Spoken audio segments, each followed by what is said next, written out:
نحمده ونصلي على رسوله الكريم اما بعد فاعوذ بالله من الشيطان الرجيم بسم الله الرحمن الرحيم انما يخشى الله من عباده العلماء صدق الله العظيم.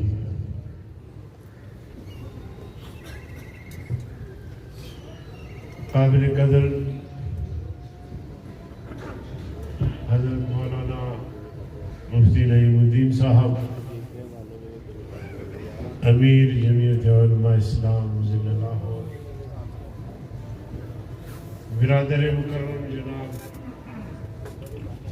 مولانا حفیظ صاحب ناظم عمومی جمعیت علماء اسلام ضلع لاہور، مولانا سلیم قادری صاحب، اور آج کے ہمارے خیبر پختونخوا سے تشریف لانے والے جمعیت علماء اسلام خیبر پختونخوا کے سربراہ امیر حضرت مولانا عطا الرحمن صاحب، برادر مکرم جناب مولانا امجد خان صاحب، اکابر علماء کرام، سامعین حضرات، السلام علیکم ورحمۃ اللہ وبرکاتہ۔ وعلیکم السلام ورحمۃ اللہ۔ بنیادی طور پر آج کا یہ استقبالیہ مولانا عطا الرحمن صاحب کے اعزاز میں منعقد کیا گیا ہے، اور مقصد یہ کہ تشکر کے طور پر خیبر پختونخوا میں جس طرح جمعیت علماء اسلام نے میدان مار لیا ہے اور حکومت میں ہوتے ہوئے پی ٹی آئی کو شکست سے دوچار کیا ہے، اس خوشی میں آپ نے اس تقریب کا اہتمام کیا ہے، اور اس تقریب میں مجھے بھی ضلعی جماعت نے شرکت کی دعوت دی اور میں نے دعوت کو قبول کیا۔ الحمدللہ آپ کثیر تعداد میں آج یہاں موجود ہے، اور مولانا عطا الرحمن صاحب کا تفصیلی گفتگو آپ نے سنا، اور اب اذان میں ہونے والی ہے اور اس کے 10 منٹ بعد پھر نماز ہوگی، اس لیے میں گفتگو کو انتہائی مختصر کرتے ہوئے اتنا کہنا چاہتا ہوں کہ پاکستان جب سے معرض وجود میں آیا تو یہاں مختلف نظریات تھے۔ سرخ انقلاب کے لوگ، جنہیں ہم سرخے کہتے تھے، امریکہ نواز لوگ جو سرمایہ دارانہ نظام کو تحفظ دینا چاہتے تھے یا اس پر یقین رکھنا چاہتے تھے، ہم لوگ جو اس ریاست کو اسلامی فلاحی ریاست بنانے کے لیے جدوجہد کر رہے تھے، اور اسلام کا نظام خلافت، نظام معیشت، نظام عدالت، اس کے قیام کے لیے جدوجہد کر رہے تھے۔ پھر ایک وقت آیا کہ جب دنیا دو محوری تھی، دو لابی میں تقسیم تھی، سوویت یونین طاقت آزمائی کے لیے افغانستان میں داخل ہو گیا۔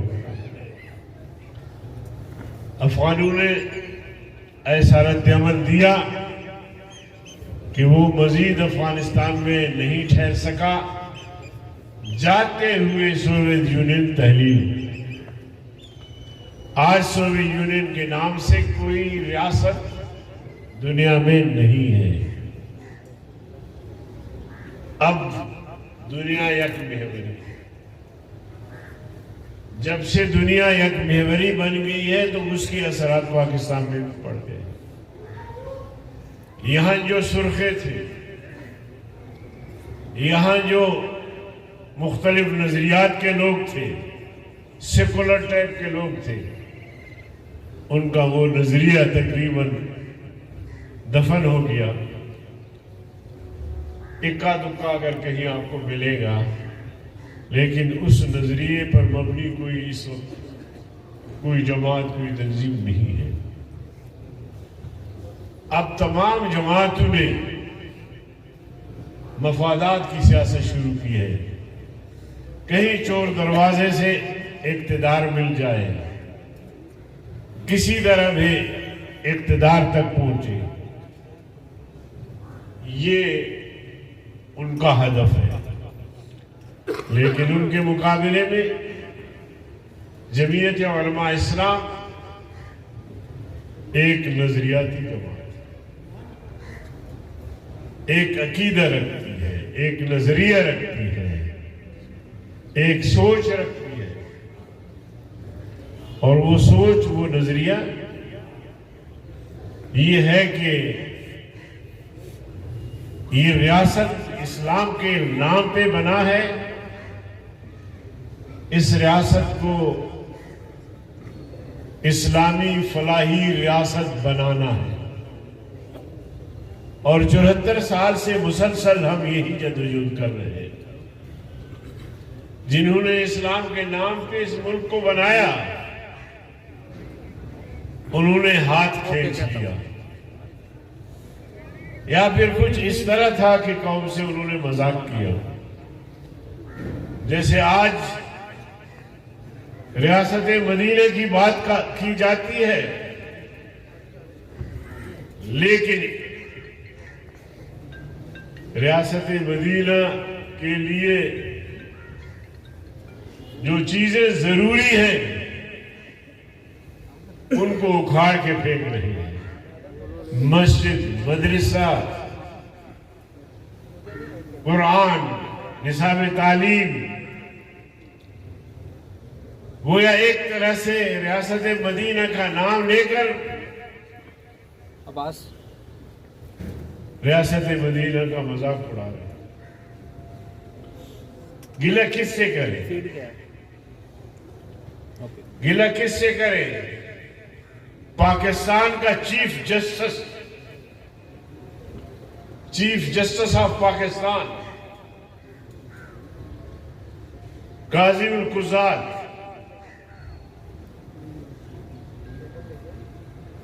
وہ فیصلہ لکھتا ہے، اور اپنے فیصلے میں یہ لکھتا ہے کہ مدینہ مسجد کو گرا کے پارک تعمیر کیا. یہ اسلامی فلاحی ریاست کا چیف جسٹس ہے. اور 25-30 سال قبل ہندو چیف جسٹس نے بابری مسجد کے حوالے سے ایک فیصلہ صادر کیا.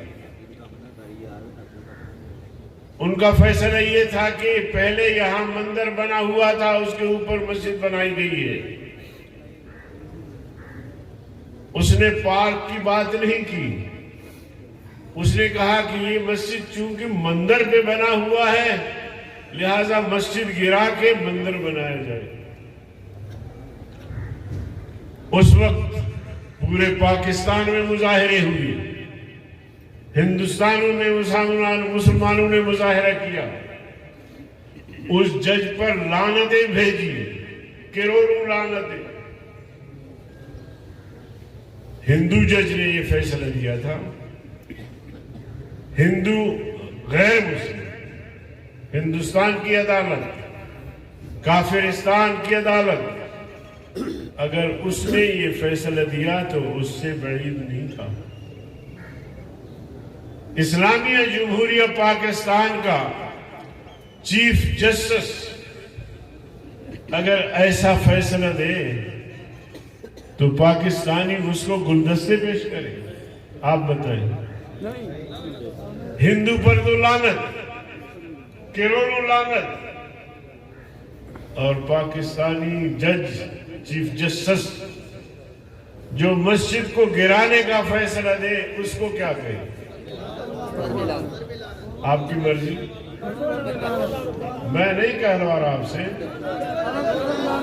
میں نہیں کہلوا رہا، لیکن آپ خود سوچیں اگر اس میں کوئی دلیل ہے تو آپ رد عمل دے دیں کہ اس پر تو کروڑوں لعنت. اور میں خود اس وقت وزیر تھا، جلوسوں کی قیادت کرتا تھا، تو اس پر تو کروڑوں لعنت. اور یہ شہزادہ جو مسجد کو گرانے کا فیصلہ دیا ریاست مدینہ میں، مولانا صاحب ریاست مدینہ کا دعوے دار، ان کو کچھ نہ کہا جائے. آپ حضرات کی مرضی لاہوری ہو.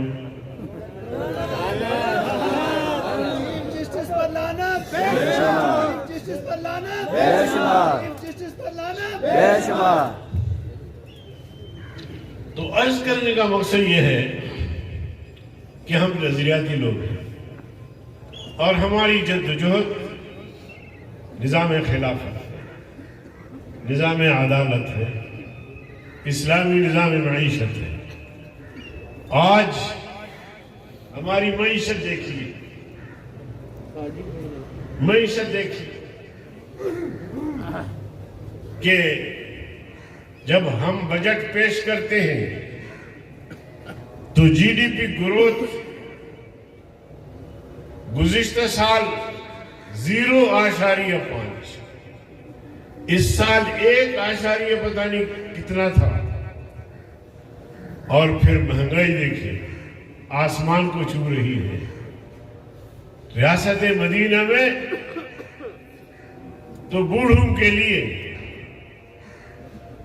کثرت عیال کے لوگوں کے لیے وظائف مقرر کیے گئے تھے، اور یہاں غریب بھوک سے مر رہے ہیں، خودکشی کر رہے ہیں.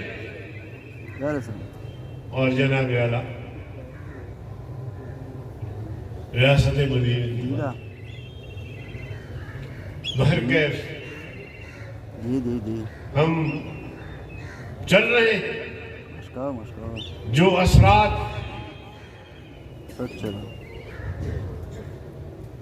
یا جو رد عمل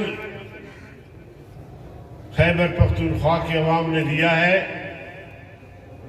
اور اس کے اثرات انشاءاللہ پورے ملک میں ہوتے ہیں انشاءاللہ. پہاڑوں سے اب یہ انقلاب چلا ہے، افغانستان کا انقلاب، خیبر پختونخوا میں انقلاب، بلوچستان میں انقلاب، یہ انقلاب پنجاب میں بھی داخل ہوگا انشاءاللہ. سرمایہ داروں، جاگیرداروں، صنعت کاروں کو خطرہ ضرور ہے، مگر اسلام ان کے لیے خطرہ نہیں ہے اگر جائز طریقے سے کمائیں. لیکن یہ جو چینی چور، آٹا چور جن پر ثابت ہے، وہ آج تک کٹہرے میں نہیں لائے. میرے محترم بھائیوں، اذانیں ہو رہی ہیں، میڈیا کے دوست میری گفتگو سے جو اخذ کر سکتے ہیں کریں، لیکن ان کی خدمت میں بھی گزارش ہے کہ دیکھیے روز بروز مہنگائی، ضمنی بجٹ پیش کیا گیا، 350 ارب کا ٹیکہ لگا اس قوم کو. اس کے ساتھ مسلسل اشیاء ضرورت کی قیمتیں بڑھا رہے ہیں. ابھی رات 4 روپے انہوں نے پٹرول کی قیمتوں میں اضافہ کیا ہے. جب پٹرول کی قیمتوں میں اضافہ ہوتا ہے تو ہر چیز کی قیمت میں اضافہ ہو جاتا ہے. جو مسافر سفر کر رہے ہوتے ہیں کرائے مہنگے ہو جاتے ہیں، جو سامان گاڑیوں کے ذریعے بسوں کے ذریعے ایک ضلع سے دوسرے ضلع کو جاتا ہے کرایہ بڑھ جاتا ہے۔ خریدار تو پھر غریب ہی ہوتے ہیں جو تقریباً 90% کنزیومر اس سے متاثر ہوتے ہیں۔ تباہی مچا دی ہے، معیشت کا بیڑا غرق کر دیا ہے حکومت نے۔ جمہور بیچارے بے بس ہے۔ جمہوریت کا مطلب تو یہی ہوتا ہے کہ ہر فرد بشر کو حق ملنا چاہیے بولنے کا بھی، اور اس کے جو دیگر حقوق ہیں یہاں قدغنے ہیں، صحافت پہ قدغنے ہیں، میڈیا چینلز پہ قدغنے ہیں،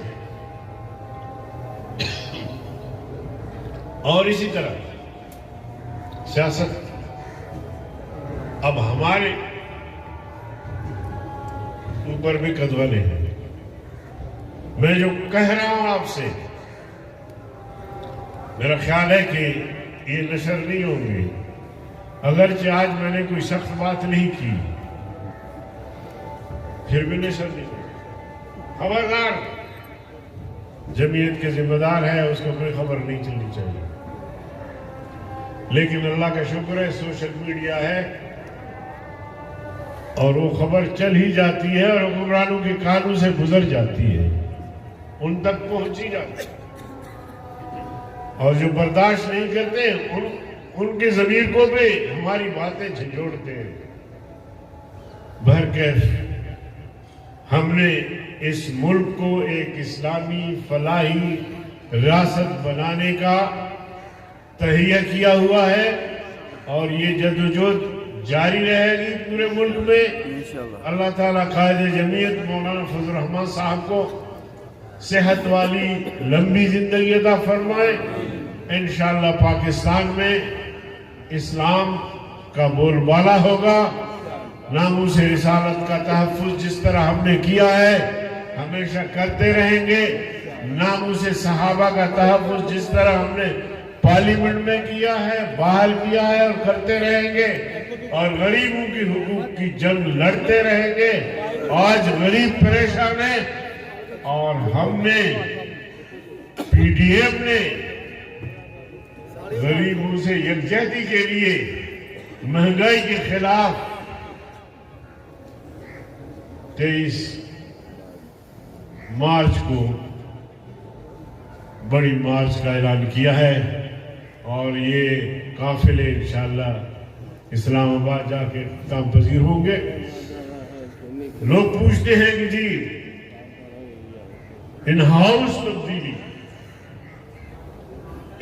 تبدیلی ہمارے سامنے ہے اور ایک اہم آپشن ہے، اور ہم دیکھیں گے جب ہماری پوزیشن ان ہاؤس تبدیلی کے لیے ہمیں نظر آئے گی تو انشاءاللہ العظیم یہ آپشن بھی ہم استعمال کریں گے۔ بہرحال حکومت کے بالکل اعصاب شل ہو گئے ہیں، کسی بھی ادارے میں ابھی سکت نہیں رہی، معیشت برباد ہو گئی ہے۔ تو بہتر تو یہ تھا کہ عمران خان حکومت چھوڑ دیتے، عزت سے چلے جاتے، بہت کچھ کیا اس نے 4 سال میں، کہتے مجھے موقع ہی نہیں ملا۔ 4 سال کوئی مدت کم مدت ہے، 4 سال میں آپ کی صلاحیتیں سامنے آ گئی، 4 سال میں آپ نے ماشاءاللہ